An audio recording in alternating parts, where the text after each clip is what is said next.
আবাসিকীকরণ সামিটের সমাপনী অনুষ্ঠানে।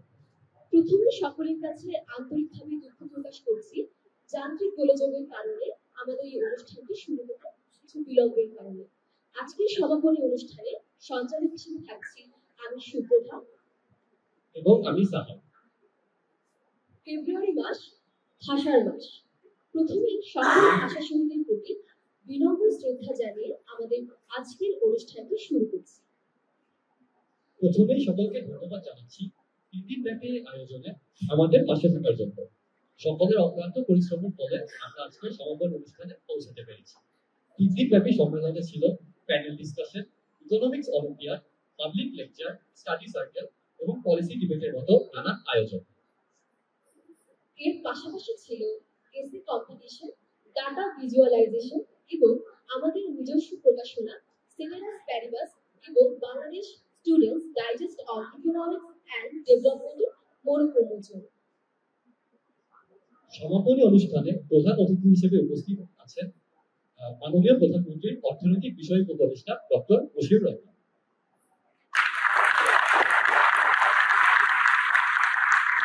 আমাদের মাঝে বিশেষ অতিথি হিসেবে উপস্থিত আছেন doctor Mustafizur Rahman, centre for policy dialogue.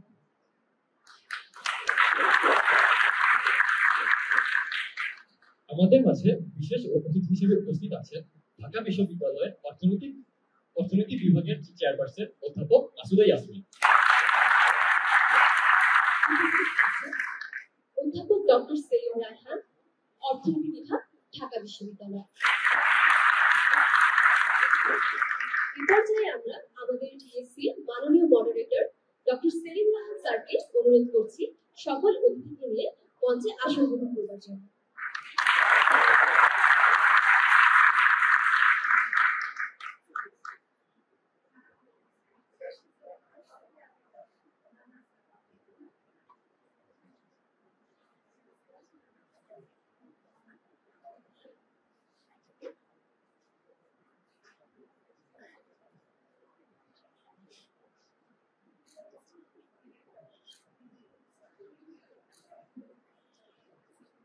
সকলকে অনুরোধ করব আমাদের অতিথিবৃন্দের জন্য করতালি।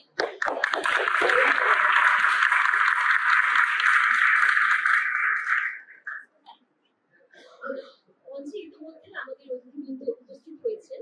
এ পর্যায়ে আমরা তাদের সম্মাননা স্মারক দিয়ে বরণ করে নেব। প্রথমে আমাদের টিএসসি সম্মানিত মডারেটর ডক্টর সেলিম রায়হানকে সম্মাননা স্মারক প্রদানের জন্য আমি অহনাকে মঞ্চে ডেকে নিচ্ছি।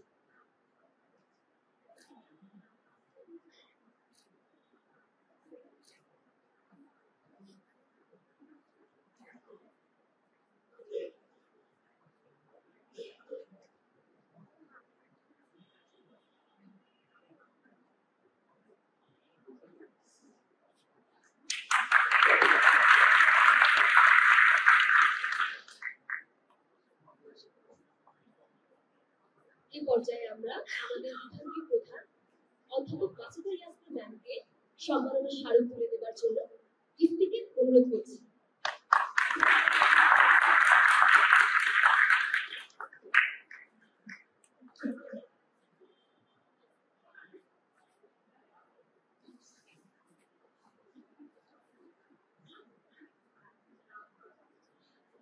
আমাদের বিশেষ অতিথি ডক্টর মুস্তাফিজুর রহমানকে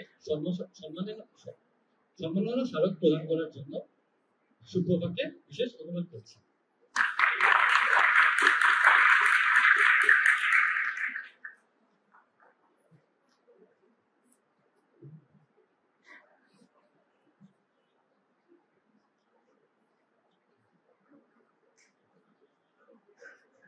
এ পর্যায়ে আমরা আমাদের সম্মানিত প্রধান অতিথি ডক্টর বশির রহমান, মাননীয় প্রধানমন্ত্রী অর্থনৈতিক বিষয়ক উপদেষ্টা, তাকে ফুল দিয়ে বরণ করে নেবার জন্য সাহাকে অনুরোধ করছি।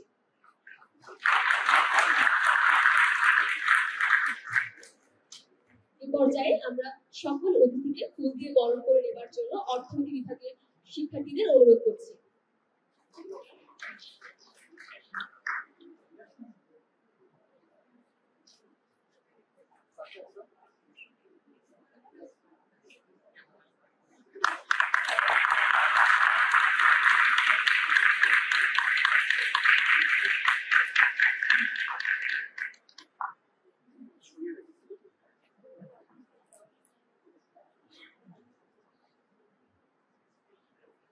আমাদের মাঝে আমাদের সম্মানিত অতিথিবৃন্দ তাদের ব্যস্ততম কর্মসূচির মধ্যে উপস্থিত হয়েছে, তাদেরকে আন্তরিকভাবে ধন্যবাদ জানাই।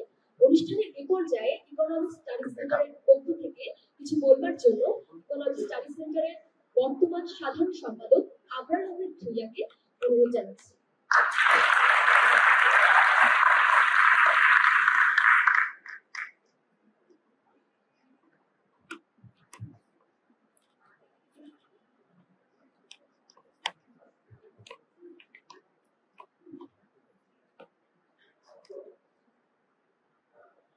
ধন্যবাদ সবাইকে। ধন্যবাদ সবাইকে। আজকে আমার ক্রিকেট ব্যাটী অনুষ্ঠানের পর আজ এই সমাপনী অনুষ্ঠানে উপস্থিত হতে পেরে আমরা আনন্দিত এবং আজকে উপস্থিত সকলকে জানাই স্বাগত।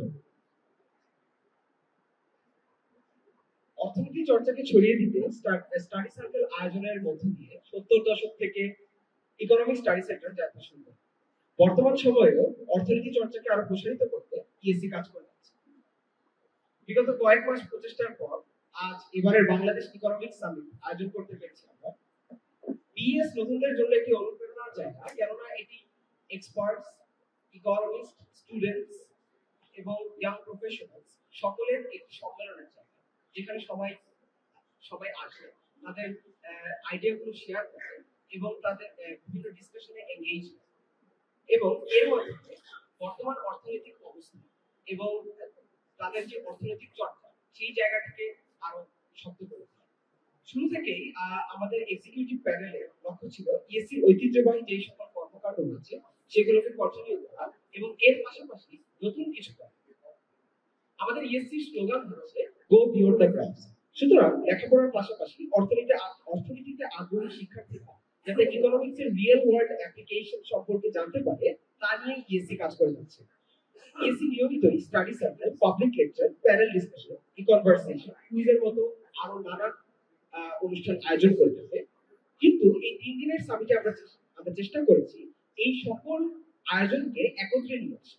এবারের আয়োজনে আমাদের সহযোগী ছিল আন্তর্জাতিক শ্রম সংস্থা এবং সেন্টার ফর পলিসি ডেভেলপমেন্ট, যাদের সহায়তা ছাড়া এই আয়োজন সম্ভব হতো না। আমরা শুরু থেকে আমাদের এই সামিটটি আয়োজনের জন্য আমাদের দরকার ছিল সাহস এবং সহায়তা।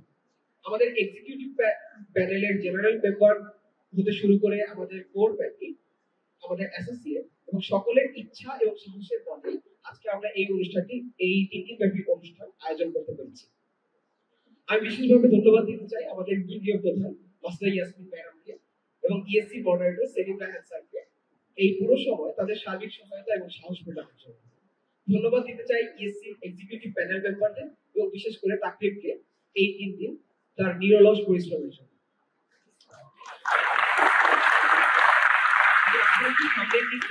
ইএসসি তার এই ট্রেডিশনের সাথে ইনোভেশনের যে মিক্সচার, সেই অ্যাটিটিউডটাকে বজায় রেখে ইএসসি নতুন ভাবে অর্থনীতি চর্চাকে আরো সম্প্রসারিত করবে এবং নতুনদের মাঝে অর্থনীতি নিয়ে আগ্রহ জন্মাতে আরো কাজ করে যাবে। সবাইকে ধন্যবাদ।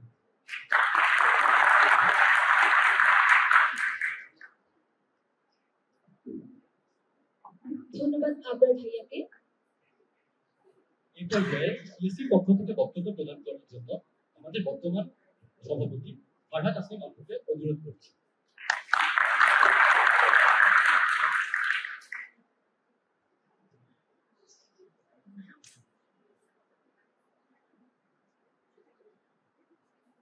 শুরুতেই আমি একটু ক্ষমা চেয়ে নিচ্ছি, আমরা বেশ কিছুটা সময় বিলম্ব করে শুরু করলাম। আপনারা যা বলে গেল তারপর আমার আর কিছু বলার প্রয়োজন হয় না, কিন্তু তারপর বলতে হয়। আমরা প্রথমেই আমি ধন্যবাদ জানাতে চাই আমাদের সম্মানিত অতিথিবৃন্দ এবং উপস্থিত সকলকে যে আজকে আমাদের সাথে তারা যোগদান করেছে বাংলাদেশ ইকোনমিক সামিটের সমাপনী অনুষ্ঠানে। আমরা বেশ খানিকটা সময় ধরে অনেক কিছু প্ল্যান করেও যতটুকু পেরেছি ততটুকু আজকে করেছি। আমাদের স্টুডেন্টরা ছিল আমাদের সাথে, আমার সহপাঠীরা, আমার জুনিয়ররা, সিনিয়রদের সাহায্য ছাড়া তো কোনোদিনও সম্ভব হতো না। কিন্তু আমার মনে হয় আপনার বলার পর আরো কিছু কথা বলে দেওয়া উচিত। আমাদের ইকোনমিক স্টাডি সেন্টার আয়োজিত পঞ্চম বাংলাদেশ ইকোনমিক্স সামিট আমরা প্রথম আয়োজন করি 2018 সালে। আমাদের মূল লক্ষ্য ছিল অর্থনীতি চর্চাকে জনপ্রিয় করা। অর্থনীতি চর্চাটা আসলে আমাদের সকলেরই দরকার। আমরা সবাই আমাদের সবার জীবনেই অর্থনীতির একটা ছাপ রয়েছে, একটা অবদান রয়েছে। অর্থনীতি কিভাবে চলছে সেটা খুব ডিরেক্টলি আমাদেরকে ইম্প্যাক্ট করে। সুতরাং অর্থনীতি চর্চা যেন শুধু অর্থনীতির স্টুডেন্টরাই পাচ্ছে ব্যাপারটা সেরকম যেন না হয়, সেটাই আমাদের মূল লক্ষ্য থাকে এবং আমাদের সব রকম আয়োজনেও সেটাই একটা ছাপ আমরা রাখতে চাই। এবারের আয়োজনে আমাদের খুব ইচ্ছে ছিল, অনেকদিন ধরে আমরা চাচ্ছিলাম যে আমরা যা করছি সবকিছু যেন একসাথে করতে পারি, সেটার একটা প্রয়াস ছিল এবং আমরা চেষ্টা করেছি। আমাদের ছাত্রছাত্রীরা, বন্ধু বান্ধব ছাত্রছাত্রীরা সবাই ছিলেন আমাদের সাথে। বেশ কিছু দেশ থেকে স্টুডেন্টরা যোগদান করেছিলেন। ফিনল্যান্ড এবং শ্রীলঙ্কা থেকে আমাদের বেশ কিছু পার্টিসিপেট ছিল। এছাড়া পুরো বাংলাদেশ থেকেও আমরা প্রচুর স্টুডেন্ট পেয়েছি। এই জন্য আমি আসলে ধন্যবাদ জানাতে চাই এসির পুরো টিমকে, যে তারা এত কষ্ট করে নিরলস দিনরাত থাকছে, তারা মানুষজনের সাথে কথা বলতে চান, তারা আসেন, আমরা কাজ করছি সেটা সফল করার জন্য। এই জন্য আমি এসিকে অনেক বড় বড় ধন্যবাদ দিতে চাই। আমাদের পুরো টিমটা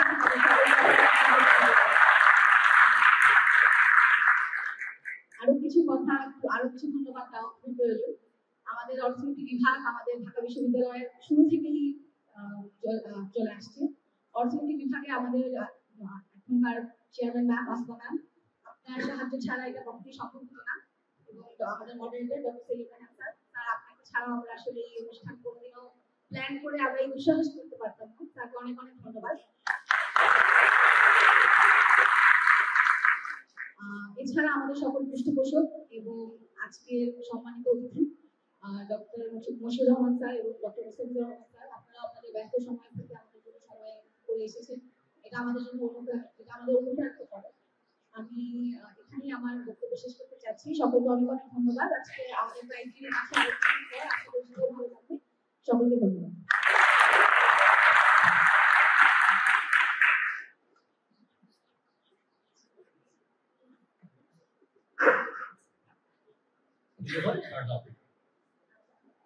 আপনি যেরকম বললেন এবং আমি আগে যেরকম বললাম, আমাদের নিজস্ব প্রকাশনা তো Bangladesh students digest of economics and development এই দুটো নতুন কিছু হয়েছে। আমরা এই পর্যায়ে আমাদের সেই প্রকাশনাগুলো তুলে দিচ্ছি।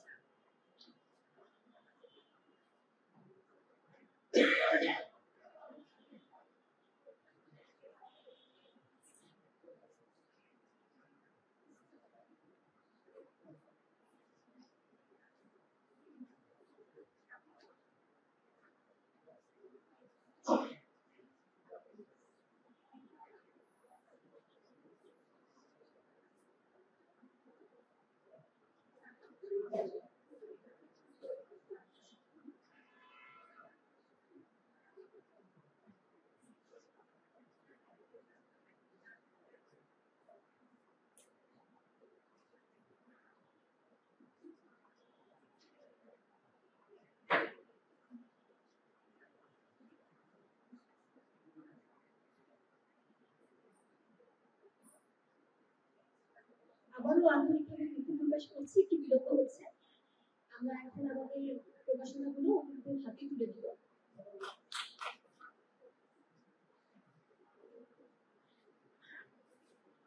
হাসিন এবং সাহার সম্মানিত অতিথিদের কাছে আমাদের প্রকাশনাগুলো তুলে দিচ্ছি।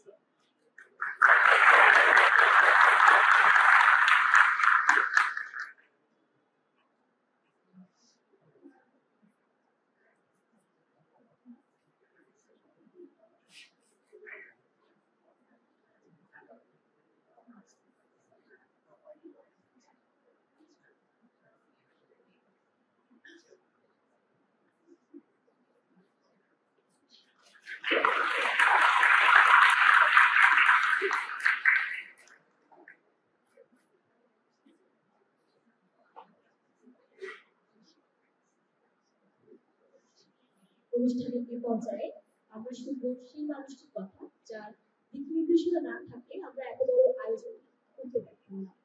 আমরা অনুরোধ করছি আমাদের বিএসসির সম্মানিত মডারেটর ডক্টর সেলিম স্যারকে আমাদের উদ্দেশ্যে কিছু বলবার জন্য।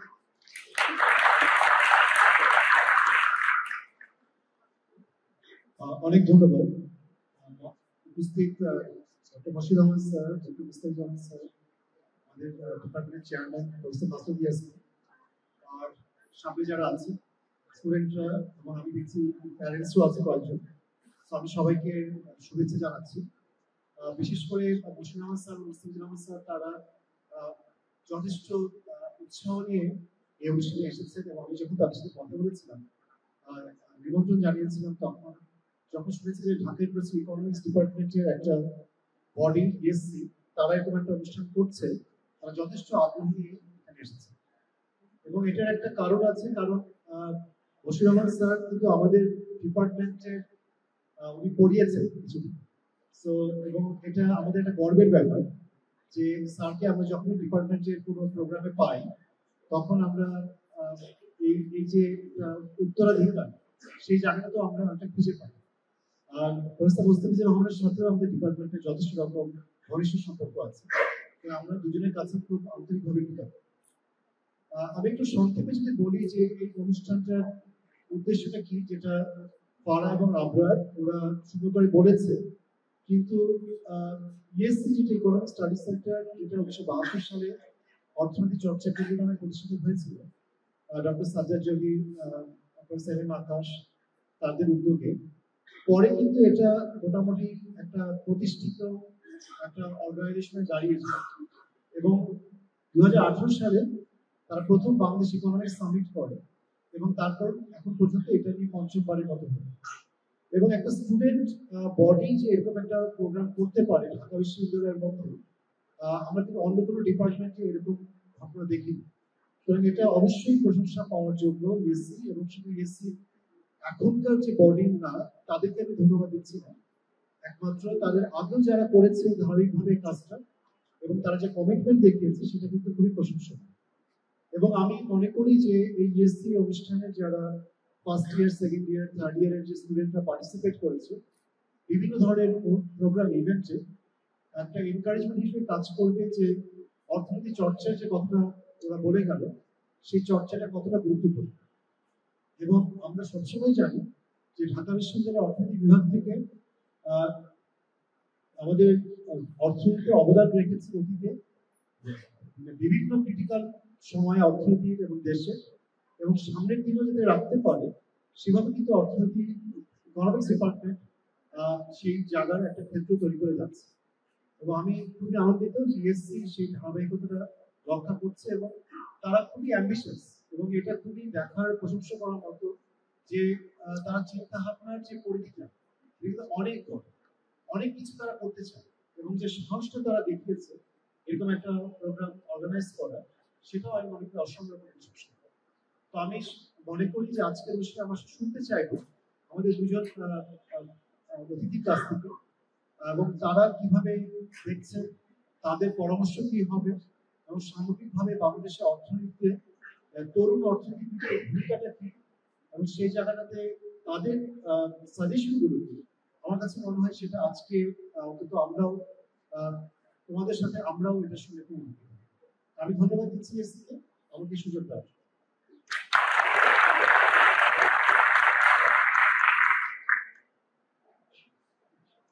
স্যারকে অসংখ্য ধন্যবাদ। আমরা এই আয়োজনটি করেছি আমাদের অর্থনীতি বিভাগের ছাত্রছাত্রীরা মিলে। একটি বিভাগে কখনো এত বড় আয়োজন করা সম্ভব হয় না যদি না সেই বিভাগ থেকে তাদের ছাত্রছাত্রীদেরকে প্রত্যক্ষ এবং পরোক্ষ সহায়তা করা। আমাদের অর্থনীতি বিভাগ এবং আমাদের অর্থনীতি বিভাগীয় প্রধান মাসুদা ম্যাম সবসময় আমাদের পাশে ছিলেন এবং আমাদের অনুপ্রেরণার উৎস হিসেবে কাজ করেছেন। অনুরোধ করছি অধ্যাপক মাসুদা ইয়াসমিনকে তার মূল্যবান বক্তব্য প্রদান করার।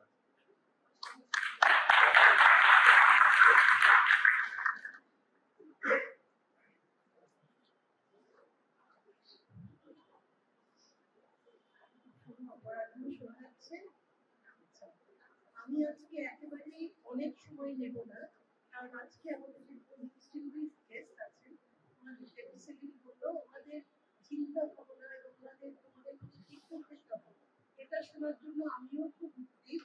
আমি কংগ্রেচুলেট করতে চাই ইএসসি কে, সাকসেসফুলি তারা 3 দিনের একটা সুন্দর প্রোগ্রাম করেছে এবং এটার পিছনে তোমাদের মডারেটর, আমাদের ইএসসি মডারেটর সেলিমের একটা বিশেষ অবদান আছে। ওর ডাইরেকশন না পেলে এত সুন্দরভাবে এই অনুষ্ঠানটা করা যেত না। তো আমি তোমাদের সবাইকে সেটার জন্য কংগ্রেচুলেট করতে চাই। আমি নিজে দেখেছি মঙ্গলবারে যে সবাই খুব মজার উৎসাহ উদ্দীপনা নিয়ে প্রোগ্রামটা প্রিপারেশন করছো, আমার খুব ভালো লেগেছে। সো আমরা দেরি না করে, আমার মনে হয় যেহেতু আমরা একটু দেরি করে শুরু করেছি, আমরা মেইন ইভেন্ট যেখানে আমরা আমাদের ডিস্ট্রিবিউশন দর্শক মানুষের কাছ থেকে কিছু শুনতে পারবো। Thank you very much.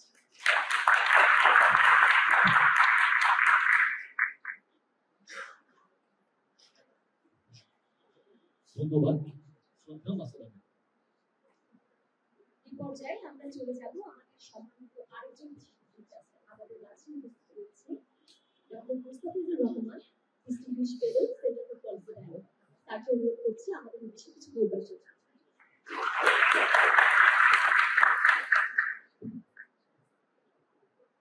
ধন্যবাদ। শুভ অপরাহ্ন। শোনা যাচ্ছে?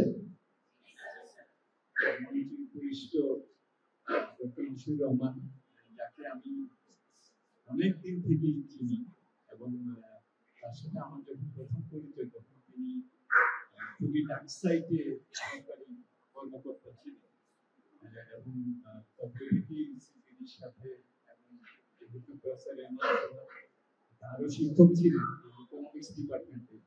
সেদিন যেটা বলেছে উনি কেবলমাত্র শিক্ষকতা করেন, উনি ছাত্রও ছিলেন অর্থনীতি বিভাগে।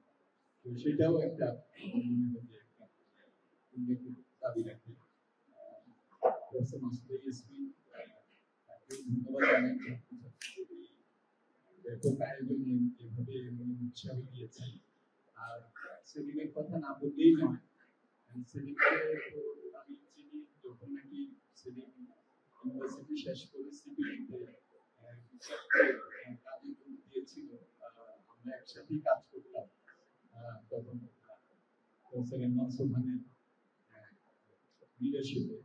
তো সুতরাং আমার কাছে পার্সোনালি আজকের এই অনুষ্ঠানটি খুবই পরিধানিত। আরো এই প্রেসিডেন্ট বলেছে যে আমাকে যখন বললো, আমি তোমরা যারা নাকি এটার সাথে জড়িত, ইএসসির সাথে জড়িত, তোমরা জানো যে আমি এর আগেও বিভিন্ন অনুষ্ঠানে এসেছি, বিভিন্ন প্যানেলে এসেছি, তারপরে ডিসকাশন হিসেবে এসেছি, চেয়ার করেছি। সুতরাং ইএসসির কার্যকলাপ সম্বন্ধে আমার ভালো ধারণা আছে এবং যেটা সেলিম বললো যে 1972 সালে এটা প্রথম হয়। আমি 1975 সালে কিছুদিনের জন্য ইকোনমিক্স ডিপার্টমেন্টের ছাত্র ছিলাম এবং তারপরে বাইরে চলে যাই। তো আমার সেই সময়কার বন্ধুদের মধ্যে আকাশ এটার সাথে ঘনিষ্ঠভাবে জড়িত ছিল। তো এখন যে নতুন প্রজন্মের অর্থনীতি বিভাগের ছাত্রছাত্রীরা যে এটাকে অব্যাহত রেখেছে, এবং কেবল অব্যাহত না, এটাকে যে আরো বৃহত্তর পরিসরে এবং ফলে বলে এটাকে সামনের দিকে নিয়ে যাচ্ছে, এটা দেখে কিন্তু আমার খুবই ভালো লাগছে।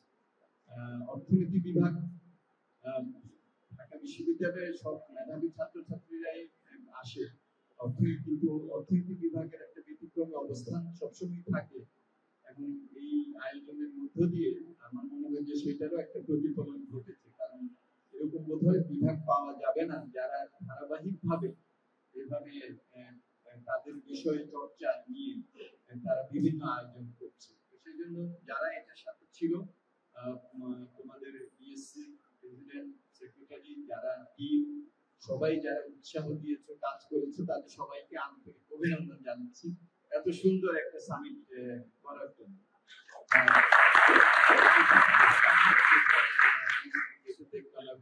পলিসি ডায়ালগ এর সাথে জড়িত থাকে, আমি নিজেও ব্যক্তিগতভাবে আনন্দিত যে সিপিডি এটার সাথে আছে। আমি ঢাকা বিশ্ববিদ্যালয়ে শিক্ষকতা করেছি, ইকোনমিক্স ডিপার্টমেন্টের ছাত্র ছিলাম এবং এরকম একটা আয়োজন ইকোনমিক্স ডিপার্টমেন্টের ছাত্রছাত্রীরা করছে, এটা থেকে বড় কিছু হতে পারে। যে বিষয় নিয়ে আলোচনা এখানে হয়েছে গত 3 দিন এবং যে প্রকাশনা যেগুলো হলো, এগুলো খুবই প্রয়োজন এই জন্য যে বাংলাদেশকে যদি সামনের দিকে এগিয়ে যেতে হয় তাহলে অর্থনীতি চর্চার বিকল্প কিন্তু কিছু নেই। আমাদের যে কোনো সিদ্ধান্তই আমরা নিই না কেন এটার পেছনে একটা অর্থনৈতিক যৌক্তিকতা থাকে এবং এটার ফলাফলের মধ্যে একটা অর্থনীতির একটা অভিঘাত থাকে। সো সেদিক থেকে এটা অন্যান্য সামাজিক যেসব ডিসিপ্লিন আছে তার মধ্যে অর্থনীতির যে অবস্থা এটা কিন্তু একটা ব্যতিক্রমী অবস্থা। আমাদের বাংলাদেশ আমরা জানি যে অনেক আমাদের অর্জন আছে যেগুলোর জন্য আমাদের গৌরব এবং অহংকার কারণ যেগুলো, কিন্তু সামনের দিকে এগিয়ে যেতে হলে কিন্তু আমাদেরকে আমি যেটাকে বলি যে second generation of challenge Bangladesh এই পর্যন্ত এসেছে অর্ধ শতকের সময় ধরে এবং একটা পর্যায়ে পৌঁছেছে অনেকগুলো চ্যালেঞ্জকে মোকাবেলা করে। তোমরা জানো যে বাংলাদেশের উপরে প্রথম যখন যে বইটা লেখা হয় বিদেশিরা লিখেছিলেন জুস্টফালেন এন্ড জেমস পার্কিনসন, তাদের বইয়ের নামটা ছিল Bangladesh the test case for development. বইটা যদি তোমরা পড়ো তারা ওখানে লিখেছেন যে বইটার নাম আমরা লিখেছিলাম প্রথমে Bangladesh a test case for development, কিন্তু আমরা পরে বিশ্লেষণ করে ওনারা একটা মধ্য সত্তরে লিখেছিলেন। আমরা বিশ্লেষণ করে দেখলাম যে এত সমস্যাপূর্ণ ভাবে দেশটা জন্ম হয়েছে, যুদ্ধ বিধ্বস্ত এবং কোনো কিছু নাই। এই দেশের যদি উন্নয়ন হয় তাহলে পৃথিবীর যে কোনো দেশে উন্নয়ন সম্ভব। সেজন্য তারা নামটা চেঞ্জ করে Bangladesh a test case for development জায়গায় ওনারা দিয়েছিলেন Bangladesh the test case for development. If development is possible in this country, it can be possible in any country. এটাই ছিল ওনাদের কনক্লুশন। সেই জায়গা থেকে আমরা আজকে এখানে কিন্তু এসেছি। বাট হ্যাভিং সেড দ্যাট, আমার মনে হয় যে সামনের দিকে এগিয়ে যেতে গেলে আমাদেরকে কিন্তু নতুন প্রজন্মের চ্যালেঞ্জগুলোকে আমাদের সাকসেস আমাদেরকে নতুন চ্যালেঞ্জের দিকে আমাদেরকে নিয়ে এসেছে। আমাদের এডুকেশন হয়েছে, এটা আমাদের একটা বড় একটা আত্মসমাধিক যখন সুযোগের কথা যখন চিন্তা করো, education, access to education, access to health, এগুলিতে আমাদের অনেক ভালো। Infant mortality rate, maternal mortality rate, আমাদের বয়স স্বাধীনতার সময় আমাদের 47 বছর ছিল গড় বয়স, এখন হলো 73 বছর গড়, তাই না?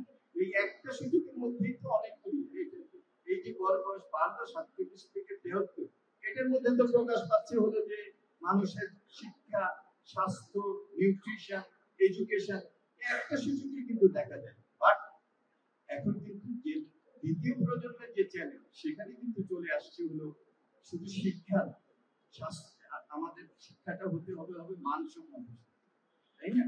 শুধুমাত্র স্বাস্থ্য, এটা নিউট্রিশনের দিক থেকে আমাদেরকে ভারসাম্যপূর্ণ নিউট্রিশন এনশিওর করতে হবে। সুস্থ একটা জাতি কেবল হলে হবে না, একটা প্রশিক্ষিত ভালো জাতি আমাদেরকে দিতে হবে। সামনের দিকে এগিয়ে গেলে এই প্রশ্নগুলো কিন্তু চলে আসছে। এখন এই প্রশ্নগুলো যদি আমরা সমাধান করতে যাই তাহলে কিন্তু এই যে কাজগুলো তোমরা করছো এই চর্চাটা কিন্তু খুবই ইম্পর্টেন্ট। ফরওয়ার্ড এই বাংলাদেশ 2015 সালে বাংলাদেশ নিম্ন আয়ের দেশ থেকে নিম্ন মধ্য আয়ের দেশে উন্নীত হয়েছে, লো ইনকাম থেকে লোয়ার মিডল ইনকাম কান্ট্রিতে হয়েছে। এইটার একটা অভিঘাত হয়েছে। আমি ডক্টর মশিউর রহমানের সাথে আলাপ করছিলাম, বলছিলাম যে এই যে মিডল ইনকাম গ্রাজুয়েশনটা হয়েছে এটার কারণে আমাদের কিন্তু গ্র্যান্ট পাওয়া মোটামুটি বন্ধ। আমাদের কিন্তু এই যে সস্তা সুদে আমরা যে ঋণ পেতাম 0.75% সুদ, 30-40 বছর হলো এটার ম্যাচুরিটি পিরিয়ড, 10-15 বছর হলো এটার গ্রেস পিরিয়ড, এগুলোর দিন শেষ। এখন আমাদেরকে 2, 3, 4, 5, 6% আমাদেরকে কিন্তু ঋণ নিতে হচ্ছে। হ্যাঁ, তাহলে দেখো যে এটা ডেট সার্ভিসিং, ঋণ পরিষেবার যে চাপটা, এই চাপটা কিরকম আসবে সামনের দিকে এই মিডল ইনকাম গ্রাজুয়েশনের কারণে। 2026 সালের 24শে নভেম্বর আমরা এলডিসি থেকে উত্তরণ হয়ে যাবে বাংলাদেশে। তো এলডিসি থেকে উত্তরণ হয়ে গেলে এই যে বাজার সুবিধা যেগুলো আমরা পাই, এখন একটা শার্ট যদি আমি ইউরোপিয়ান ইউনিয়নে যদি এক্সপোর্ট করি তো ইউরোপিয়ান মার্কেটে ওটার উপরে যে 12% শুল্ক আছে এটা আমাকে দিতে হয়।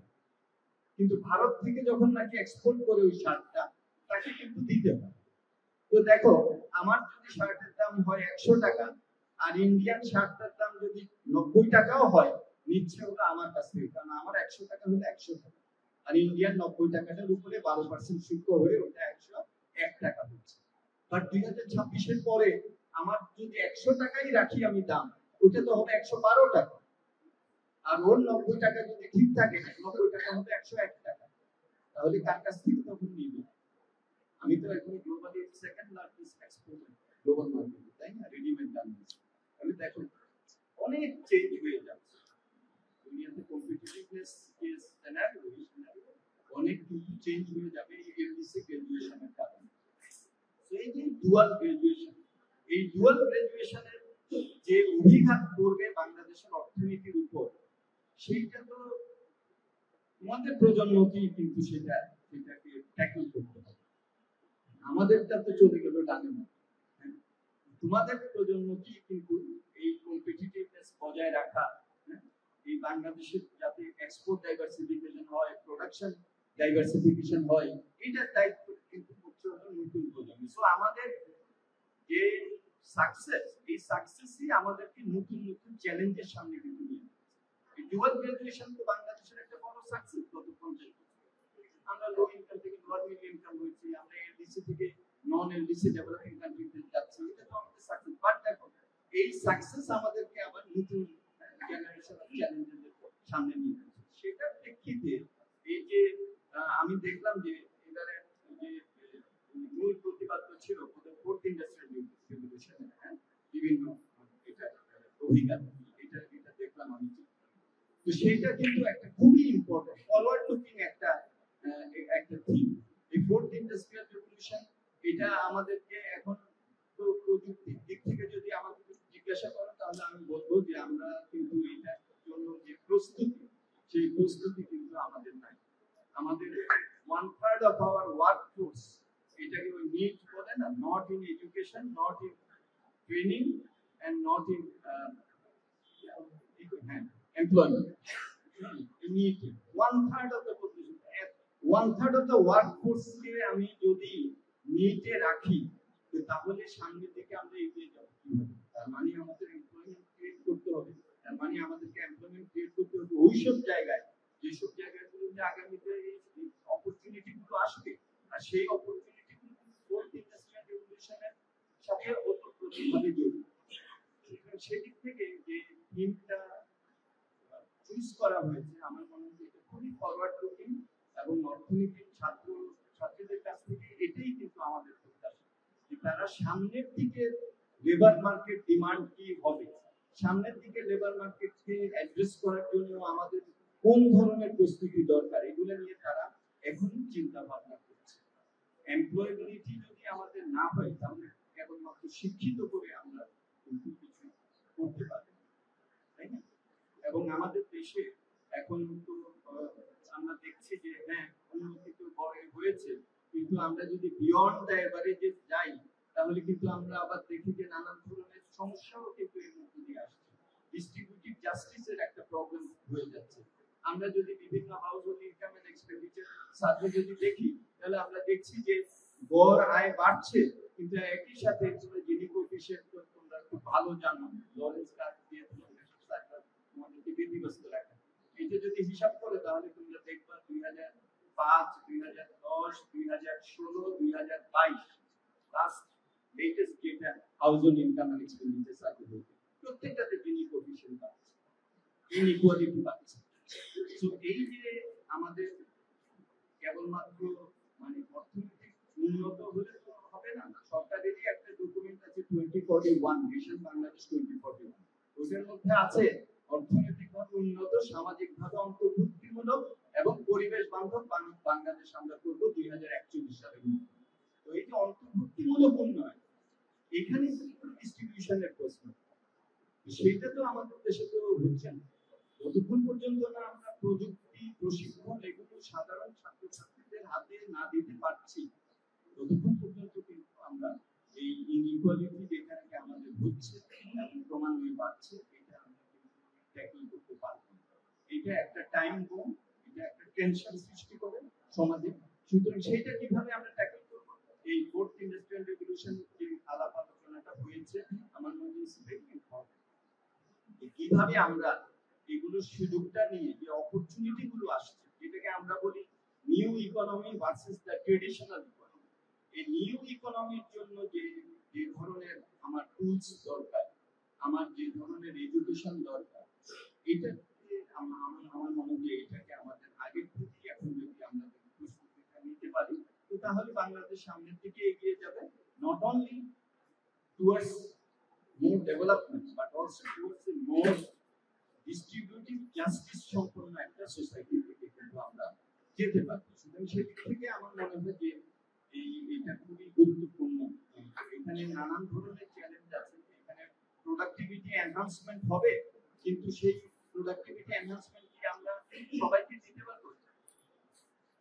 আমি যদি রেডিমেড গার্মেন্টস যদি দেখি, যেটা নিয়ে আমি গবেষণা করে থাকি, সেখানে আমি দেখি যে যত এই যে টেকনোলজি আসছে, লেবার ডিসপ্লেসিং টেকনোলজি, সেখানে কিন্তু দেখা যাচ্ছে যে এগুলোতে মেইল এমপ্লয়মেন্ট কিন্তু ডোমিনেট করা শুরু করছে। এক সময় আমরা যখন রেডিমেড গার্মেন্টস এর উপরে গবেষণা করতাম, 90% of the workers war women, but as we speak today at this moment এটা হলো 64%। তার মানে হলো যে টেকনোলজিটার একটা জেন্ডার ডাইমেনশন আছে, যেখানে একটা ক্লাস সিলিং হয়তো আছে, অথবা হয়তো বা ঠিকমতো প্রশিক্ষণ মেয়েদেরকে দেওয়া হচ্ছে।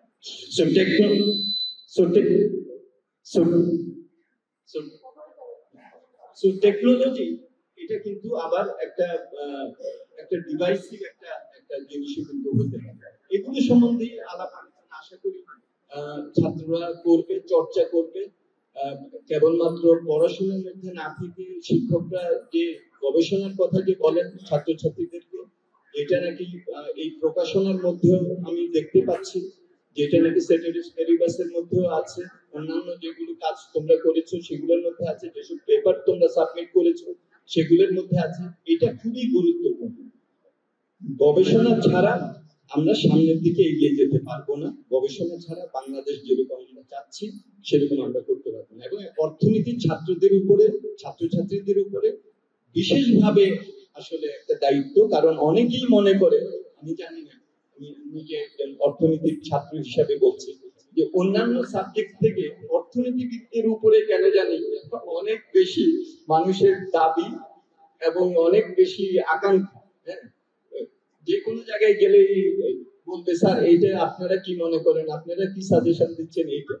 সো আমার মনে হয় যে সেই দাবিটা একটু যুক্তিসঙ্গত দাবি, কিন্তু সেটার জন্য নিজেদের প্রস্তুতিও দরকার। তো সেইটা যে তোমরা করছো ফিফথ সামিট, এটার একটা আমার মনে হয় যে ভালো একটা বহিঃপ্রকাশ। তোমাদের সবাইকে কংগ্রেচুলেশনস। শিক্ষকরা যারা আছেন, যারা উৎসাহ দিচ্ছেন, তাদেরকে কংগ্রেচুলেশনস। প্যারেন্টস যারা আছেন, যারা নাকি এই সব আয়োজনে অনেক সময় অনেক প্যারেন্টসরা হয়তো মনে করেন যে আরে পড়াশোনা রেখে কি এইগুলোতে সময় দিচ্ছে, সেটা মনে করেন নাই, বাচ্চাদেরকে উৎসাহ দিয়েছেন। সবাইকে আন্তরিক ধন্যবাদ জানাচ্ছি।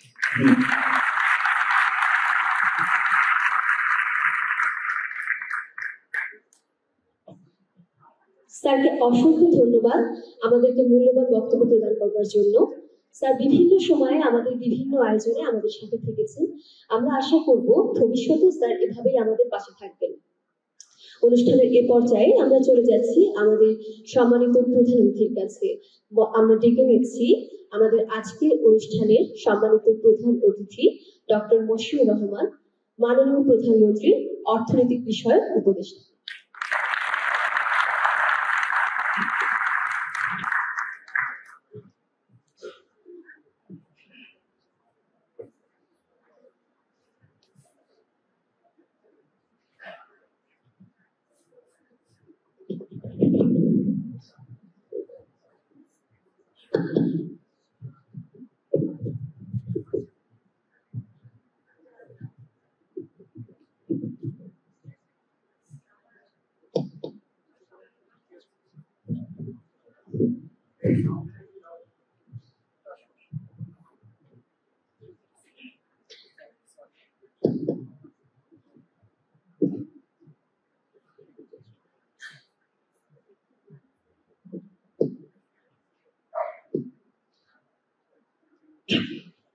আমাকে আমন্ত্রণের জন্য সবাইকে ধন্যবাদ, কৃতজ্ঞতা।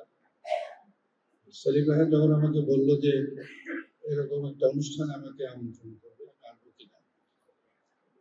অর্থনীতির শীর্ষ সম্মেলন, এটা শুনে আমি খুব আনন্দিত। এরকম শীর্ষ সম্মেলনে যোগদানের সুযোগ হয়েছে। কিন্তু যখন জানলাম যে এই শীর্ষ সম্মেলনের উদ্যোক্তা হলেন ঢাকা বিশ্ববিদ্যালয়ের অর্থনীতি বিভাগের ছাত্ররা, তখনই আনন্দটা আরো বেশি হয়। তার কারণ হলো যে অন্যান্য সমাজ সংক্রান্ত বা সমাজ বিজ্ঞানের যে সকল শাখা আছে তার ভিতরে অর্থনীতির প্রাসঙ্গিকতা এবং অর্থনীতির পরিচয় বোধহয় সবচেয়ে বেশি। তার একটি কারণ হলো যে আমরা কেউই বেঁচে থাকি না এমন একটা পরিবেশ বা পরিস্থিতিতে যেখানে প্রত্যেক দিনই আমাদের জীবনে অর্থনীতির একটি প্রভাব না আসে, ভালো মন্দ যাই হোক। সমাজে অর্থনীতির প্রভাবই হয়তো সবচেয়ে বেশি এবং অর্থনীতি সম্পর্কে আলোচনা আলাপ সব জায়গায় শোনা যায়। অর্থনীতির আরেকটি দিক হলো যে অর্থনীতির শাস্ত্রের বিভিন্ন সূত্র তো আছে, সেগুলো সম্পর্কে কেউ কখনো প্রশ্ন করে না, কিন্তু তার প্রয়োগের বেলায় যে অর্থনৈতিক পরিবেশে সেগুলো প্রয়োগ হচ্ছে, সেই পরিবেশের সাথে নীতির একটা সামঞ্জস্য, একটা সঙ্গতি থাকতে হয়, না হলে সেই নীতিগুলো কার্যকর হয় না। তো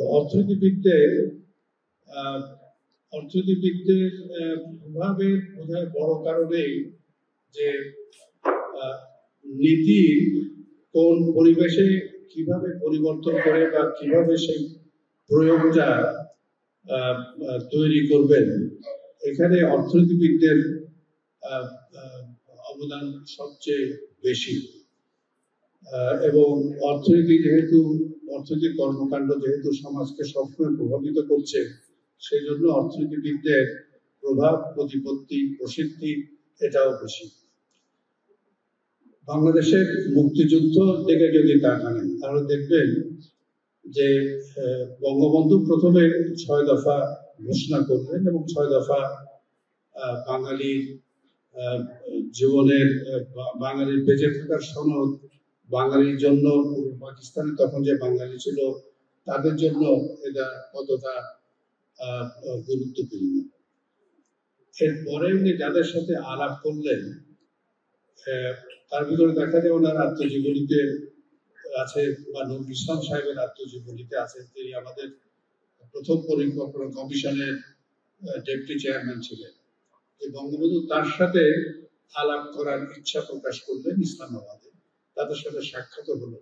পরবর্তী সময় বাংলাদেশ যখন স্বাধীন হয় তখন পরিকল্পনা কমিশনে বঙ্গবন্ধু আমাদের দেশের তখন যে সকল অর্থনীতিবিদরা ছিলেন তাদেরকে উনি আমন্ত্রণ করলেন পরিকল্পনা কমিশনের সদস্য হতে। তাদের মর্যাদাও ছিল অনেক এবং তারা শুধু প্রকল্প না, তারা সার্বিক অর্থনীতি পরিচালনার নীতির সাথে সম্পৃক্ত ছিলেন এবং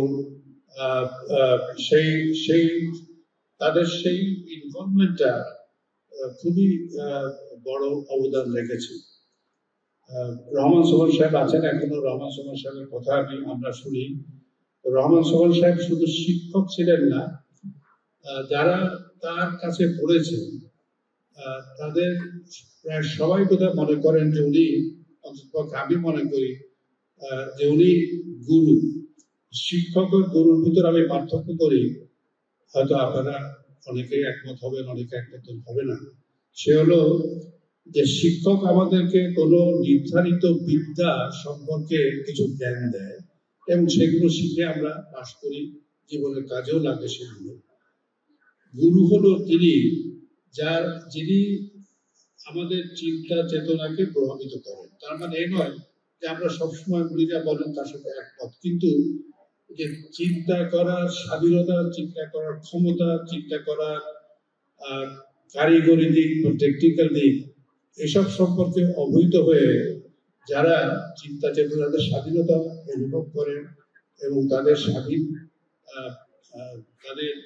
যে সকল চিন্তা প্রসূত ফল সেগুলো প্রকাশ করতে পারেন, মানুষকে সেগুলো প্রভাবিত করে, তিনি হলেন গুরু। সেই অর্থে রহমান সুমন সাহেব আমাদের অনেকেরই দীক্ষা গুরু। তার সাথে অনেক বিষয়ে আমাদের মত পার্থক্য থাকতে পারে, কিন্তু এই যে চিন্তা ভাবনা করার সাহস এবং ক্ষমতা এবং যোগ্যতা, এটা আমরা অনেকেই রহমান সুমন সাহেবের কাছ থেকে শিখেছি। অর্থনীতিতে বোধহয় বা অর্থনীতির সমস্যা সমাধানের কোনো একক উত্তর নাই। আমার মনে পড়ে আমি যখন বাইরে পড়তে গেছি তখন আমি যে সামষ্টিক অর্থনীতি বা ম্যাক্রো ইকোনমিক্স এর একটা কোর্স নিয়েছিলাম। আমাদের অধ্যাপক ছিলেন ফ্রান্সিস বেটর বোধহয় নাম, এবং তার ওই যে simple analytics of welfare economics যে প্রবন্ধ, সেটা আমরা প্রায় সবাই পড়তে হতো। উনি পরীক্ষা দিলেন, মানে পড়ানো শেষ হওয়ার 2 বা 3 সপ্তাহ আগে উনি প্রশ্ন দিয়ে দিলেন। এটা আমি তো ওটার সম্পর্কে ওই রকম একটা পরীক্ষা অভ্যস্ত না, যে টেক হোম এক্সাম, তুমি এগুলো পরীক্ষার উত্তর দিবে। তার একটা প্রশ্ন ছিল, একটি অর্থনীতিতে 2 জন লোক কাজ করে, একজন হলো master, the other is the slave. এই অর্থনীতির একটা ইনকাম অ্যাকাউন্টস তুমি তৈরি করবে। তো আমার কাছে মনে হলো যে একটা প্রশ্ন, মানে আমার কাছে না, আমাদের সবার কাছে মনে হলো কি যে একটা প্রশ্ন। আমি অনেক খেটে টেটে কল্পনা বিষয়ে একটা উত্তর দিলাম। যখন ওকে খাতা দিতে গেলাম, উনি বললেন যে না, অনেক ছেলে এসে বলেছে যে এই প্রশ্নটা কঠিন, তো এটা তোমার উত্তর দেওয়ার দরকার নেই। তাই বললাম, আমি তো লিখে ফেলেছি, কি করবো? ঠিক আছে, তুমি দিয়ে দাও। যাই হোক, উনি দেখে উত্তর, উনি আমাকে পাস করালেন বা ভালো গ্রেড দিলেন। আমার অ্যাসাম্পশন হলো যে এই ইকোনমিতে একজন হলো ওনার অ্যান্ড প্রডিউসার, আর একজন হলো partial producer but mainly consumer. তো এইটা, how do you allocate the resources between these two persons having two different roles in the economy? সংখ্যার দিকে কতটা কিছু না, উনি কতগুলো সংখ্যা দিয়েছিলেন, যে সংখ্যাটা ঠিক জায়গায় বসলো কিনা এটা গুরুত্ব কম, কিন্তু অ্যাসাম্পশন এবং অ্যানালিসিসটা যুক্তিসঙ্গত কিনা। তো অর্থনীতিবিদদের বড় অবদান হলো এই অ্যানালিসিস করার ক্ষমতা, এবং এই যুক্তিটাকে কিভাবে যুক্তির কি হলো যে অ্যাসাম্পশন বা পূর্ব প্রত্যয়ের বাস্তবতা, আর একটি হলো যে সেটার বিশ্লেষণের সময় যে টেকনিক্স এবং যে অ্যাসাম্পশন গুলো ব্যবহার করা হয়, এটাই গুরুত্বপূর্ণ, এবং অর্থনীতি সেটাই গুরুত্বপূর্ণ। না হলে অর্থনীতিতে কোনো একক উত্তর নাই। আমরা অনেক সময় মনে করি যে ও ভুল বলছে, এ ভুল বলছে, ওর কথাটা সত্যি। অর্থনীতি কোথায় সেটা বলেন, অর্থনীতির মূল ফোকাস হলো যে অ্যানালিসিসটা কতটা সুস্থ। সেটাতে অনেক সময় অনেকে বলে যে তোমার অ্যানালিসিসে কি করবো আমি, আমার তো এই দরকার, আমার এই সমস্যা আছে, আমার ব্যবসা লাভ হতে হবে, আমার ইনকাম ট্যাক্স কমতে হবে, সেগুলো না বলে তুমি বলছো কেন এগুলো হয়। বিশ্লেষণ না থাকলে সেই অর্থনীতিতে একটা দুর্বলতা আসে।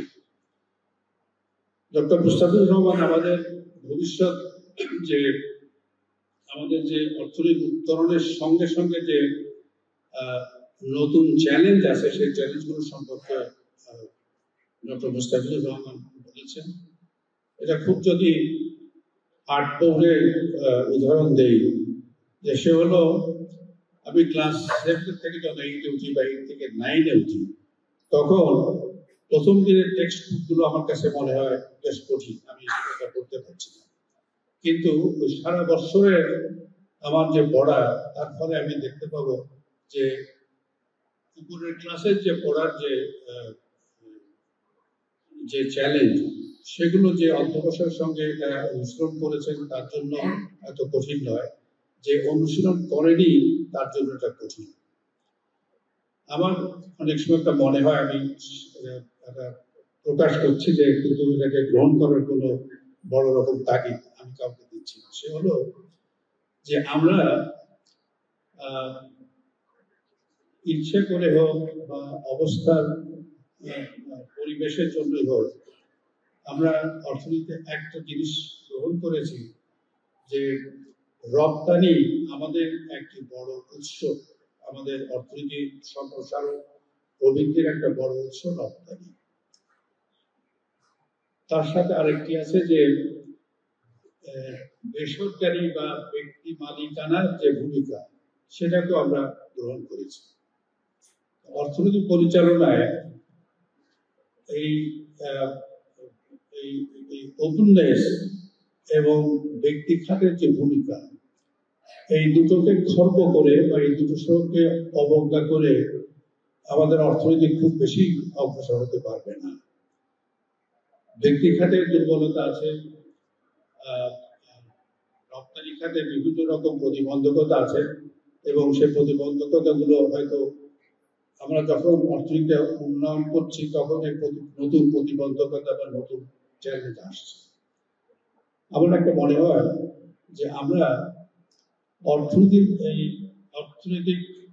প্রোডাকশনের প্রোডাক্টিভিটির যে একটা বড় ভূমিকা আছে, এটা আমাদের আলোচনায় খুব একটা আসে না। আমাদের আলোচনায় যেটা আসে সে হলো আমাদের অর্থনীতি পরিচালনার বিভিন্ন অসঙ্গতি এবং সে অসঙ্গতি মোকাবেলা করার জন্য আমরা বলি যে নীতি সহায়তা, পলিসি সাপোর্ট ইত্যাদি। পলিসি সাপোর্টের দাবি প্রায় আমি দেখি যে সরকার প্রণোদনা, সরকার আর্থিক সহায়তা ইত্যাদি দেবে। যদি অর্থনীতি পরিচালনায় নীতিতে কোনো ত্রুটি থাকে সেই ত্রুটি দূর করার জন্য দরকার হয়, কিন্তু নীতি সহায়তা, প্রণোদনা ইত্যাদি দেওয়ারও বিভিন্ন রকম প্রতিবন্ধকতা দেখা যাচ্ছে।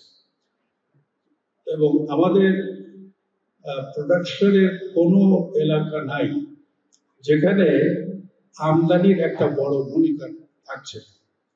যদি কৃষির দিকে তাকায়, কৃষির যে উৎপাদন করি সে উৎপাদন বাড়াবার জন্য আমাদের দরকার বিভিন্ন রকম সার, সেচ, যন্ত্রের ব্যবহার, পেস্টিসাইড ইত্যাদি ব্যবহার। সেগুলো আমরা আমদানি করি, দেশেও কিছু তৈরি হয়।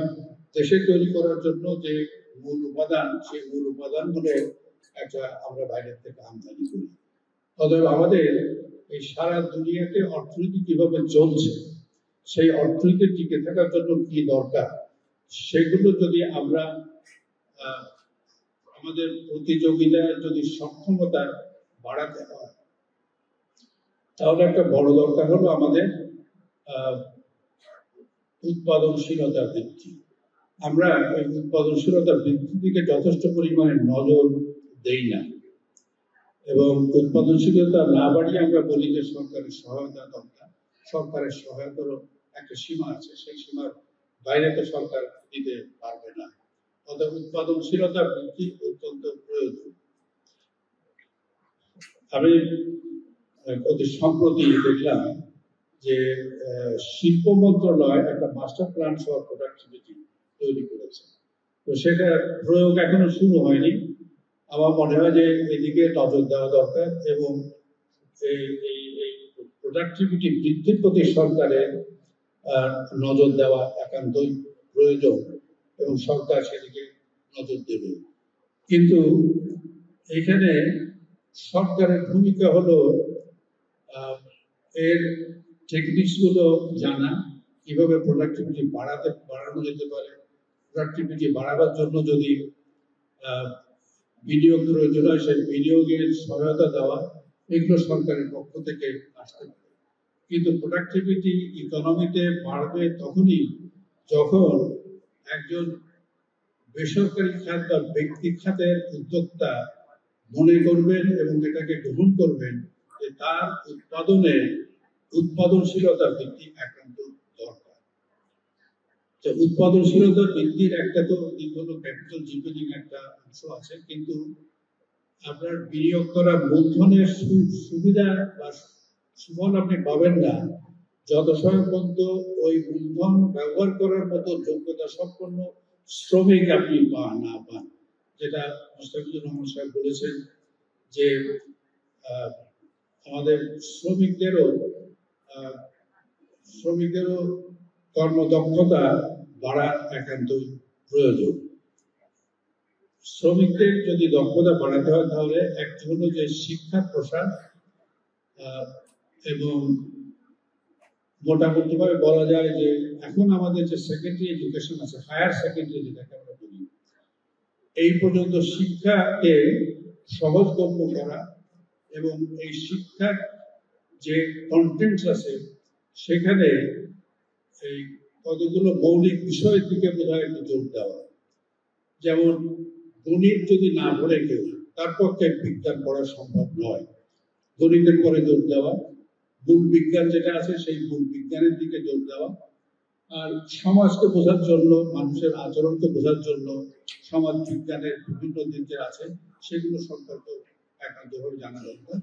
আর একটু যারা এই প্রতিষ্ঠানগুলো চালান তাদের ব্যবস্থাপনার সক্ষমতা, ব্যবস্থাপনার নতুন দৃষ্টিভঙ্গি, এটাও দরকার। এবং এগুলো সম্ভব এক হলো যে শিক্ষার যদি আমরা পরিবর্তন করে শিক্ষাতে যে সকল আমাদের নতুন শিল্পায়নে যে সকল যোগ্যতা, যে সকল দক্ষতা দরকার, সেই দক্ষতার বুনিয়াদ যদি আমরা তৈরি করি তাহলে আমরা অগ্রসর হতে পারব। আমরা চতুর্থ বিপ্লব সম্পর্কে বলি। চতুর্থ বিপ্লবের যে একটা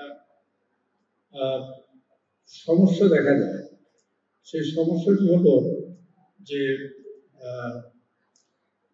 উৎপাদন ক্ষমতা বা উৎপাদনশীলতার যে প্রসার হবে তার তুলনায় কর্মসংস্থান অনেক কম থাকবে।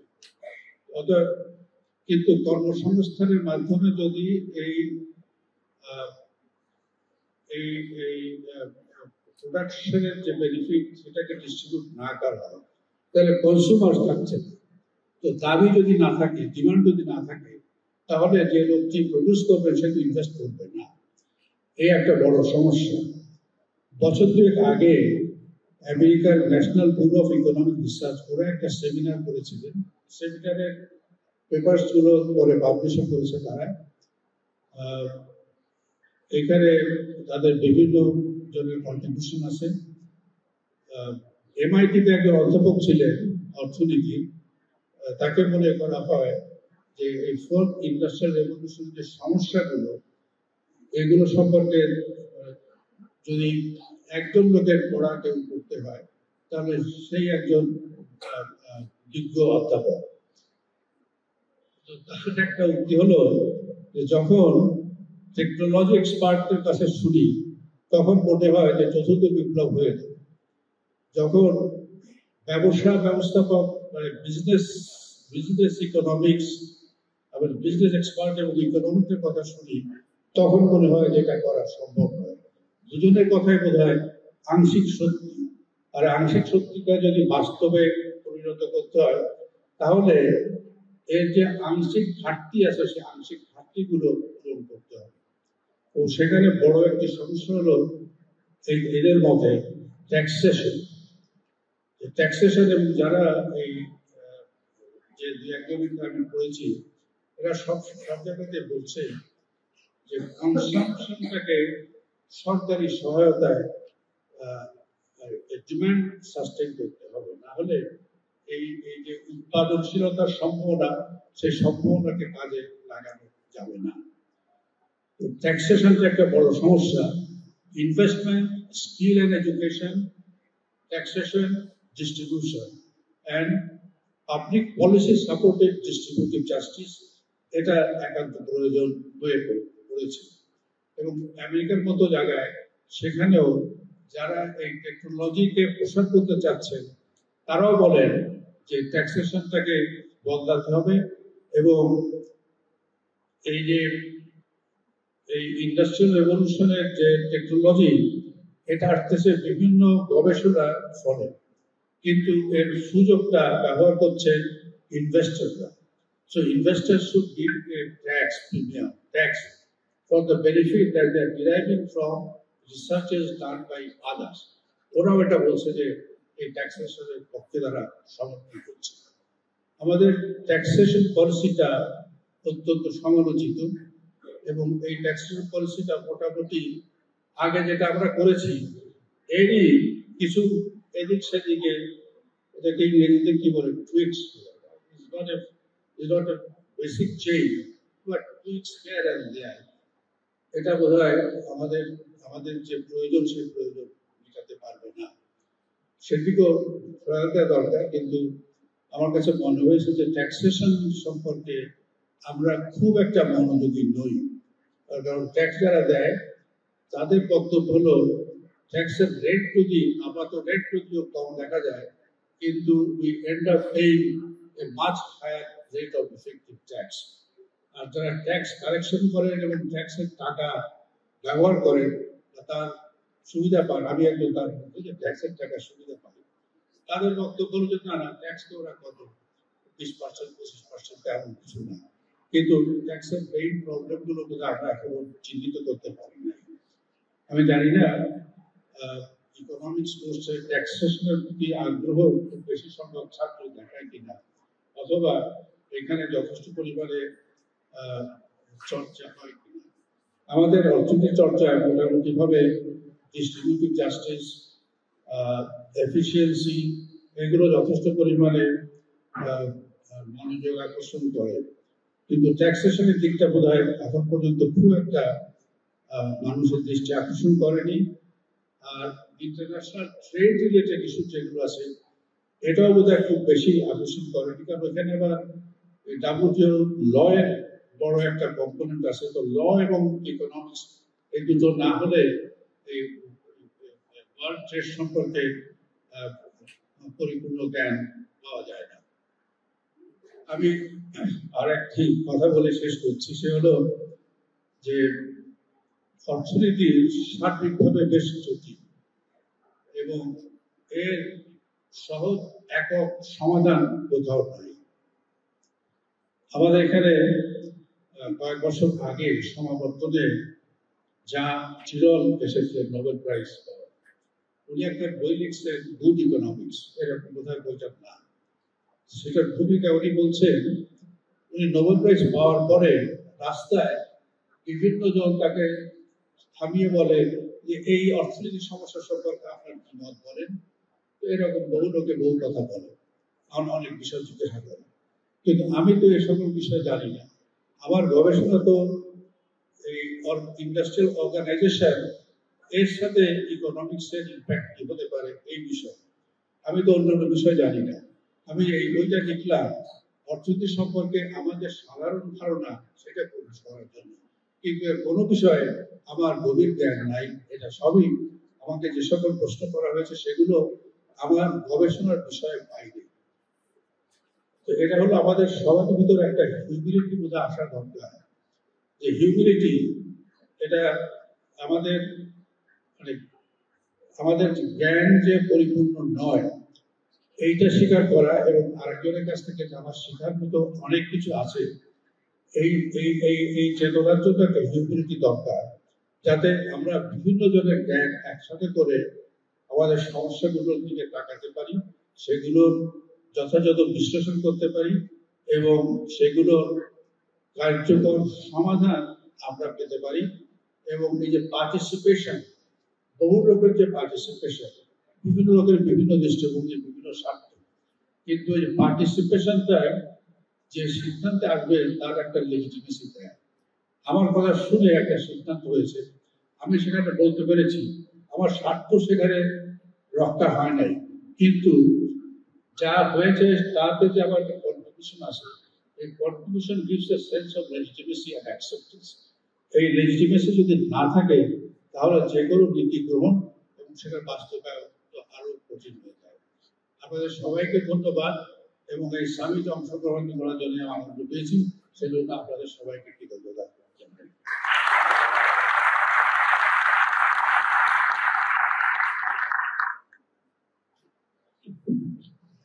সার্কিটের মূল্যবান বক্তব্যের জন্য আন্তরিকভাবে ধন্যবাদ জানাই। স্যার নিজের ব্যস্ততম কর্মসূচির মধ্যে আমাদের সময় দিয়েছেন, আমাদের মাঝে উপস্থিত হয়েছেন। আমরা স্যারকে পেয়ে অত্যন্ত আনন্দিত এবং কৃতজ্ঞ।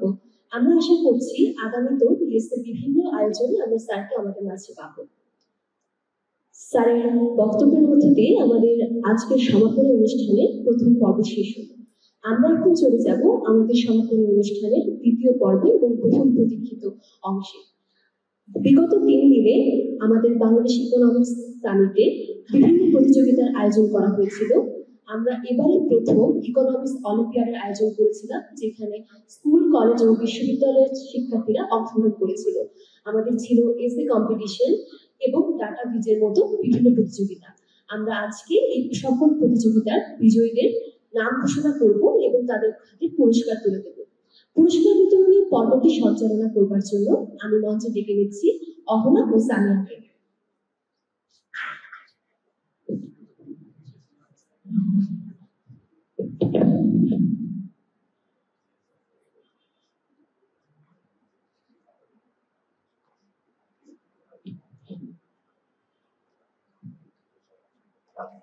ধন্যবাদ সুপ্রবাহ সাহাকে। এ পর্যায়ে আমরা চলে যাচ্ছি পুরস্কার বিতরণী অনুষ্ঠানে। বিগত 3 দিনের বর্ণিল বৈচিত্র্যময় কর্মযাপের শেষ পর্যায়ে আমাদের বহুল আকাঙ্ক্ষিত পুরস্কার বিতরণী অনুষ্ঠানে থাকছি আমি অহনা এবং আমি সামিয়া। ইকোনমিক স্টাডি সেন্টার কর্তৃক 3 দিনব্যাপী আয়োজিত 5th বাংলাদেশ ইকোনমিক সামিটের প্রতিযোগিতামূলক অংশগুলো ছিল ডেটা ভিজুয়ালাইজেশন, এসে কম্পিটিশন, ইকোনমিক্স অলিম্পিয়াড, ইকনকোয়েস্ট।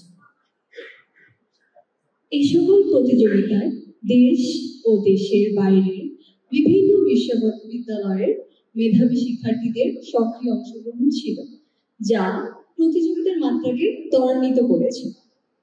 বিজয়ীদের হাতে পুরস্কার তুলে দিতে অনুরোধ জানাচ্ছি মাননীয় প্রধানমন্ত্রীর অর্থনীতি বিষয়ক উপদেষ্টা ডক্টর মশিউর রহমানকে।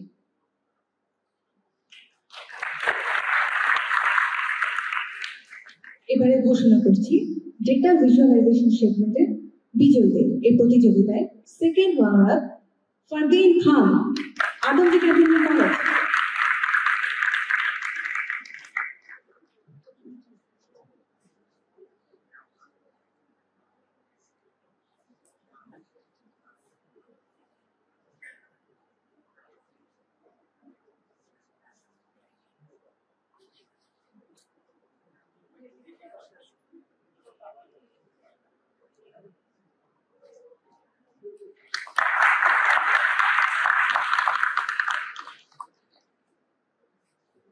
First runner-up, Shariful Islam, Bangladesh University of Professionals.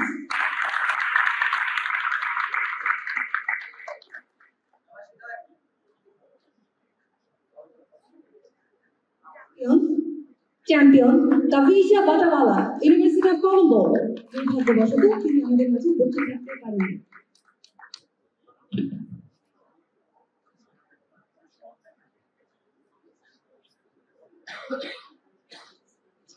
এবারে ঘোষণা করছি এসে কম্পিটিশনের winner Zuhair Ahnaf Talha, university of Dhaka.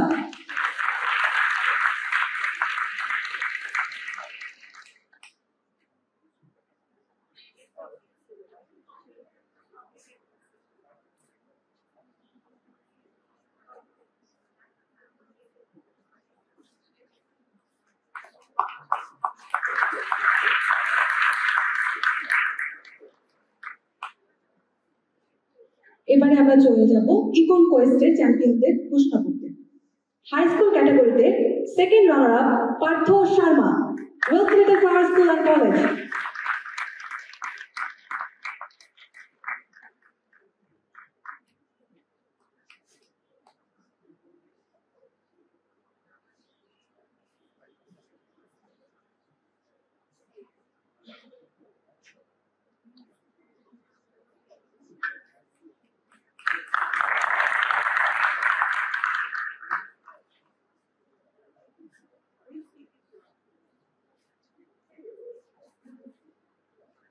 First runner-up, Ahmad Rahman Ayar, Maple Leaf International School.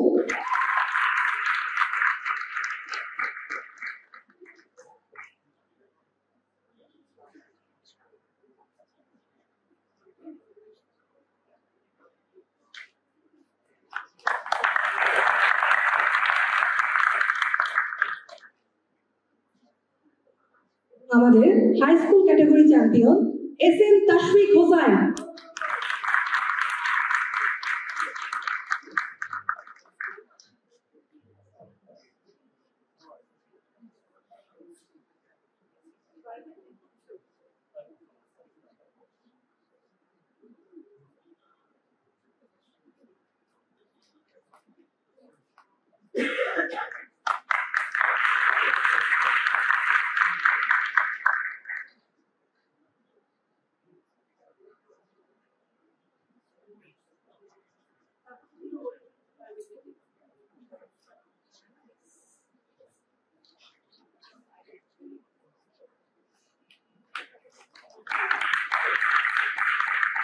এবারে ঘোষণা করব ইউনিভার্সিটি ক্যাটাগরির বিজয়ী। Finalist of Income Quest University category in no particular order. এবার ঘোষণা করব যাদের, তারা দয়া করে সার্টিফিকেট নিয়ে যাবেন। Kazi Mainuddin Sifat, university of Chittagong.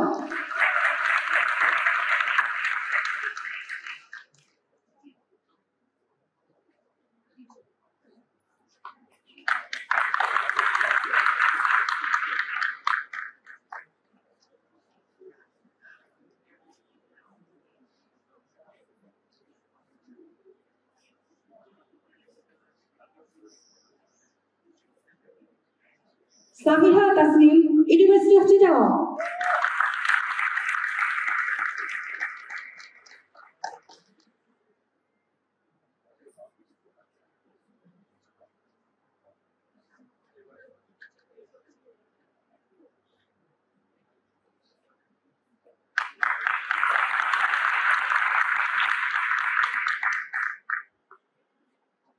Fariha Afrin, university of Dhaka.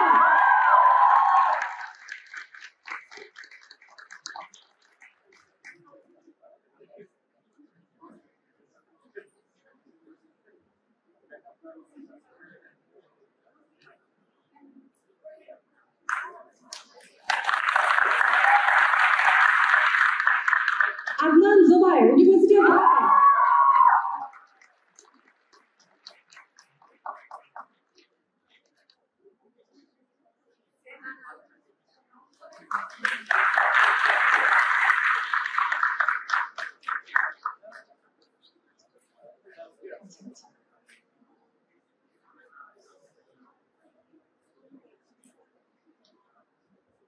এবারে ঘোষণা করব আমাদের ইউনিভার্সিটি ক্যাটাগরির চ্যাম্পিয়ন নাভিজ বিন আদম।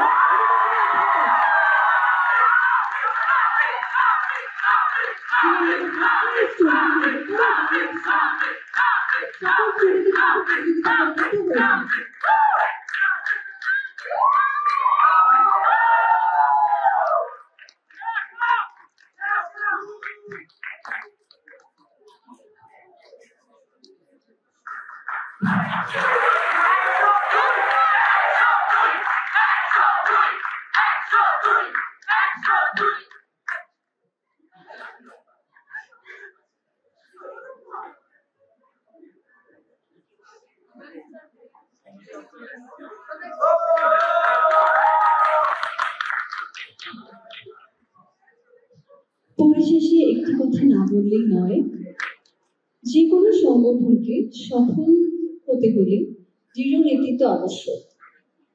ইকোনমিক স্টাডি সেন্টারে আমরা অ্যাসোসিয়েট ও জেনারেল মেম্বাররা প্রতি মুহূর্তে এই দৃঢ় নেতৃত্বের সাক্ষী হয়েছি। তাই এই পর্যায়ে আমাদের মাননীয় মডারেটর ডক্টর সেলিম রায়হান স্যারের কাছ থেকে আমরা সম্মাননা গ্রহণ করার জন্য ডেকে নেব ইকোনমিক স্টাডি সেন্টারের এক্সিকিউটিভ কমিটি 2023-24-এর সকল সদস্যকে। প্রথমেই ডাকছি PR and communication secretary Jawadul করিমকে।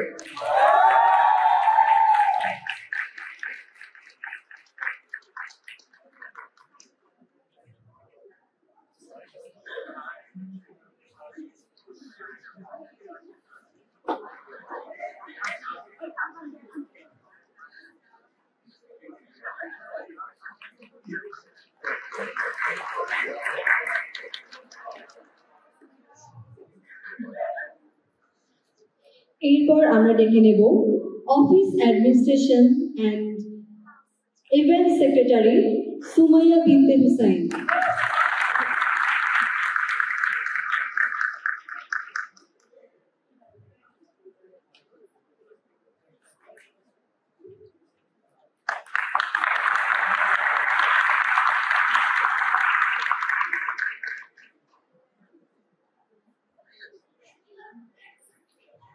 এরপর আমরা ডেকে নেব জয়েন্ট সেক্রেটারি সামি মোহাম্মদকে।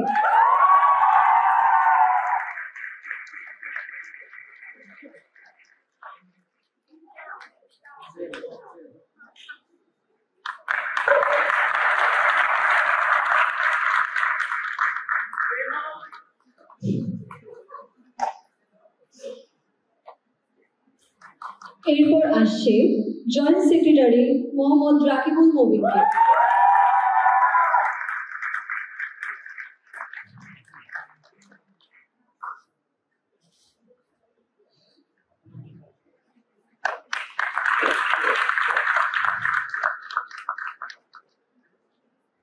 আসছে আমাদের ভাইস প্রেসিডেন্ট মারিয়াম ইসলাম।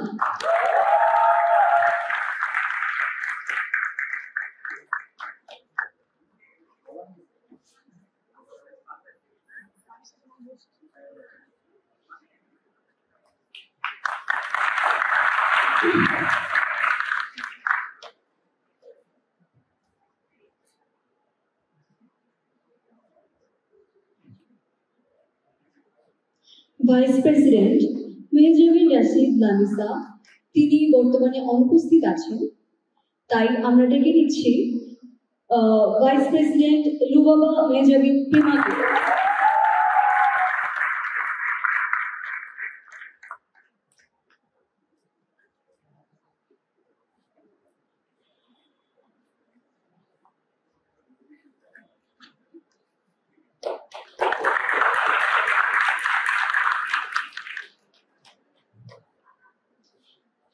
এরপর আসছেন ট্রেজারার মোহাম্মদ তাকিব হোসেন।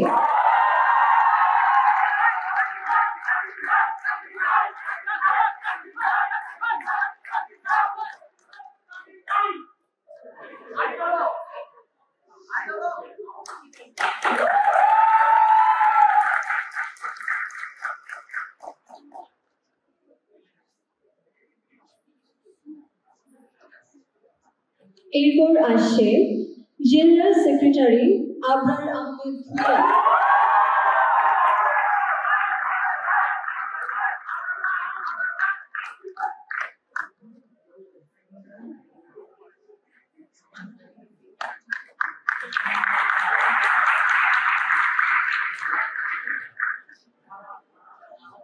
আমরা ডেকে নিচ্ছি আমাদের ইএসসি প্রেসিডেন্ট ফারহাদ তাসনিম আপু।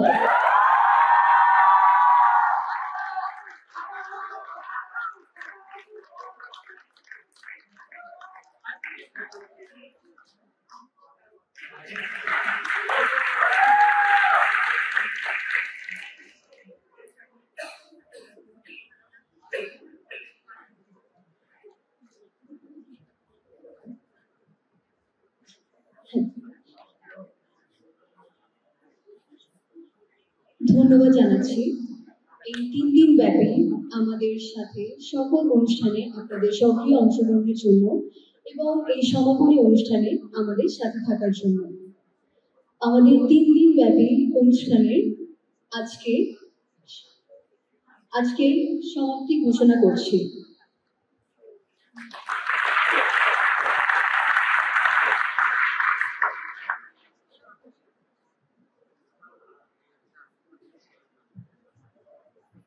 আমাদের এই সমাপনী অনুষ্ঠানে আমরা 4 জন ছিলাম।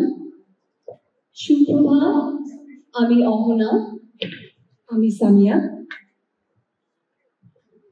এবং আমি সাহাল।